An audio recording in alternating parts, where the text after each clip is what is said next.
I'd like, in the remaining 12 minutes, just to excuse me, pick up on a few of the contextual issues that Sir Adrian mentioned and relate them very concretely to what we're doing here at the University of London International Programmes, and to have a look at why MOOCs are relevant to us and some of the thinking behind our decision making and where we're going in terms of our MOOC proposals. So Adrian referred to a variety of different contextual factors. Now, these are not new. Some of them have been with us quite some time. Socioeconomic factors, pressures of an ongoing and severe financial climate around the world, pushing up expectations, pushing up demand for transparency, pushing prices down.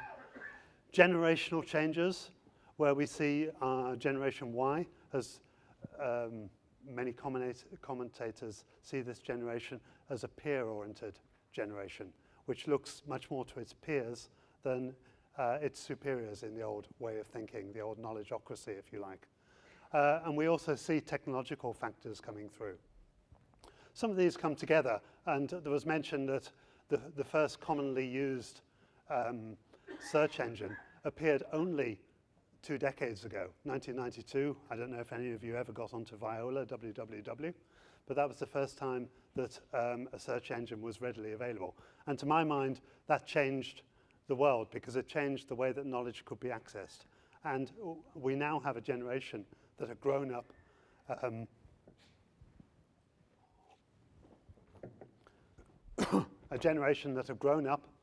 with much more easy access to knowledge, with an attitude of just-in-time learning rather than just-in-case learning, and with an interest in learning from peers that is stronger than any generation before it. So some of these things are definitely coming together. Are we seeing then generations coming through, generations of learners who are asking more, who expect prices to be pushed down, who want more and more transparency about their learning and what lies behind the learning, and who are prepared to talk to their peers rather than talk to their teachers, and who feel that they have all the knowledge that they need at their fingertips? And if so, what pressures does this bring to bear on the traditional classroom? The Times Higher Education headline, this could be huge, and indeed it is huge already. And we talked about the 300,000 signed up for the Edinburgh courses that started last month. So how do we relate this to our aspirations as University of London International Programmes? As Sir Adrian mentioned, we've been around for quite some time. We've been around, in fact, for 154 years doing distance and flexible learning. So there's a track record there. It's a track record of innovation. Many innovations in learning and approaches to learning have happened during this time. But it's also a weight of history. And clearly, we need to constantly be thinking about how we move forward as a system that supports learners in 180 countries around the world in all sorts of socioeconomic, professional, and personal circumstances. Our students are very varied around the world. Some of them are traditional students that come straight from school into higher education.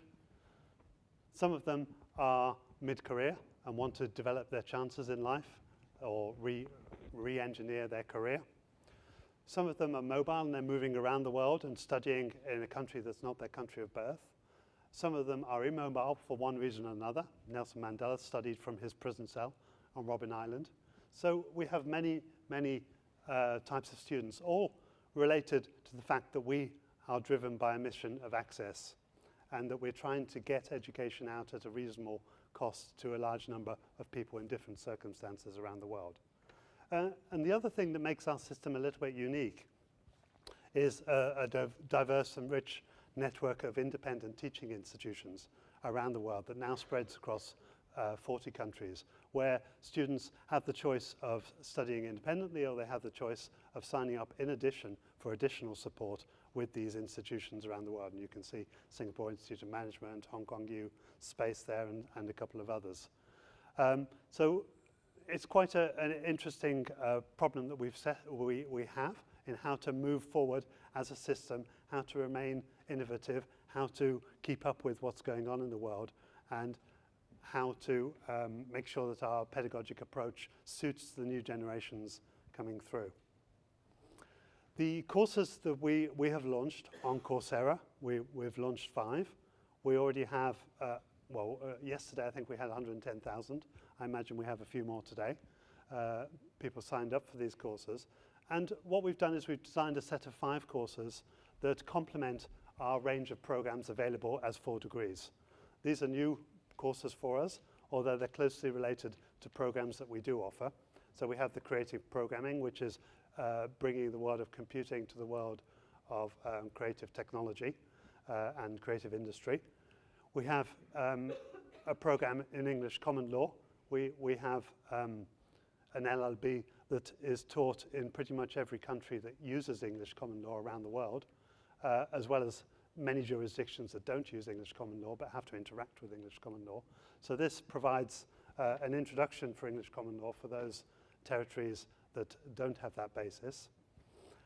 We have malicious software, the underside of the internet and the underside of software development, related to one of our Royal Holloway programs. We have a program looking at the use of media and visual representation in historical analysis and historical interpretation, perhaps more importantly.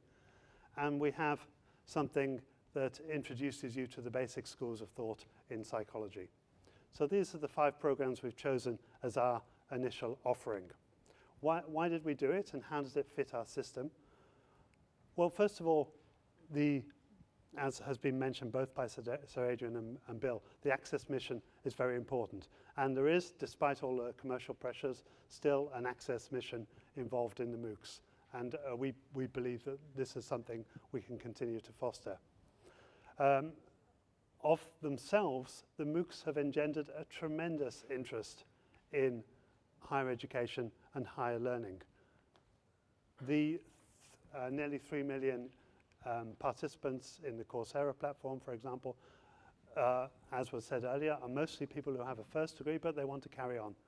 It encourages multidisciplinarity, and where is this going to take us in a world where most innovation is based on the interface between different disciplines? It's got to be a good thing. But more concretely for us, of course, Coursera provides a marketing platform. We reach out to a very large people who are self-selecting in the sense that they have a love of learning, they have a love of critical inquiry. We reach out across a key channel that is looked at by those who are considering distance education and flexible education. And of course, it reaches out to huge numbers. We also believe that it helps us in terms of the development of our brand. We have the great blessing of the weight of history, but also the challenge of making sure that that weight of history remains current and remains innovative and remains relevant to the people we reach out to around the world. And we believe that taking part in this sort of innovation is an important part of that. And of course, by association, we're on a platform that is consciously going around the world, picking prestigious institutions from each country in the world. And of course, we're proud to be part of that. In terms of learning, we want to be part of what's happening in terms of innovation.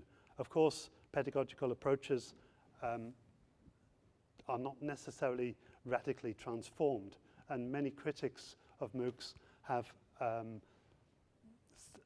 claimed that the pedagogic approaches are just rehashed old approaches. But I think this is not completely true, and there is a lot of innovation taking place in terms of delivery, particularly at great scale. And the crash of the recent, the Bill mentioned, the online learning MOOC last week, shows us that we have a lot to learn about dealing with large numbers of people at great distances. Of course, a lesson that we're very interested in, because by definition, all of our students are at a distance from us. So building at scale is an important part of what we need to learn. And also, we want to take part in what's probably the biggest educational laboratory that has ever been conceived. Every single keystroke on these online platforms are being measured and analysed. And now that there's a conscious experimentation with pedagogic approaches that's going on, and a tremendous amount of learning that's going to come through out of that. And in an age of big data, that's going to be very relevant to us. The day ahead, we hope that you're going to find this a stimulating day. We have a great variety of presenters for you. In the afternoon, we split up into 2 separate sessions. We have a World Cafe taking place over the hallway, and we have a very stimulating set of presentations happening at the same time here. We don't know what's going to come out of this day. It's been very exciting to work with the Leadership Foundation and the Observatory on Borderless Higher Education. And it's been very interesting to see the developing commentary and developing analysis of what's going on in this rapidly developing field. Not least of all is the piece that Bill did a week or so ago for the observatory. Let's hope that some more analysis, some more thinking comes out of today's encounter. And let's hope that we can also demonstrate that MOOCs are indeed without borders, and that a lot of the critical and forward-thinking engagement with MOOCs is going to happen here in the UK as well as elsewhere, and it's going to happen amongst you guys. So I hope you enjoy the day, and I'd like to now call Professor Sir Drummond Bone to come and chair the next session, please.